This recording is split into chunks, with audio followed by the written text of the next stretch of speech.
गोपिका जीवनस्मरणं गोविन्द गोविन्द श्रीहरये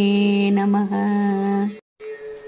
वैकुण्ठवर्तितफलोदभवत्प्रसादात् अम्भोजयोनिरसृजत् किल जीवदेहान् स्तास्तूनि पूर्वमयानि तदा तिरश्चां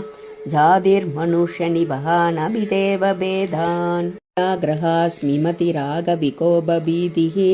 अज्ञानवृत्तिमिति पञ्चविधां ससृष्ट्वा उत्तामतामसपदार्थविधानधूनः धेने त्वदीयचरणस्मरणं विसुत्यै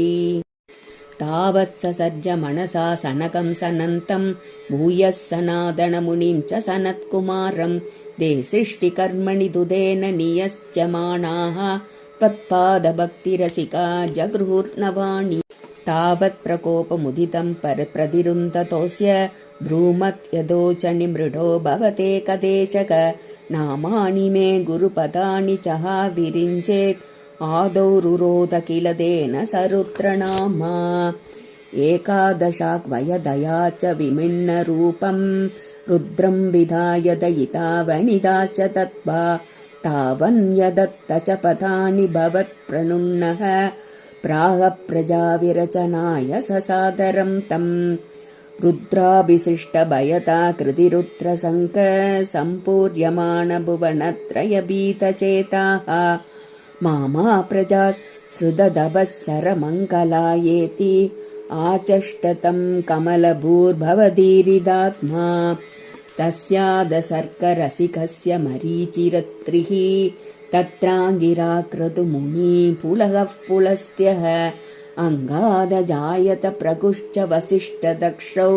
श्रीनारदश्च भगवन् भवदङ्घ्रिदासः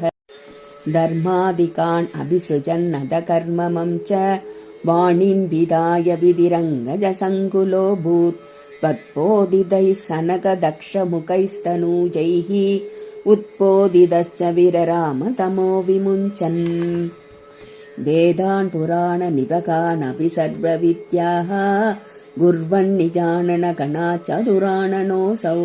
पुत्रेषु देषु विनिधाय ससर्गवृत्तिः अप्राप्नुवं स्तव पदाम्बुजमाश्रितोऽभूत्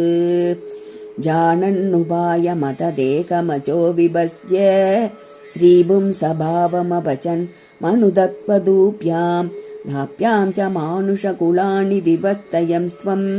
गोविन्दमारुतपुरेश निरुन्दिरोकान् गोपिका जीवनस्मरणं गोविन्द गोविन्द श्रीहरये नमः।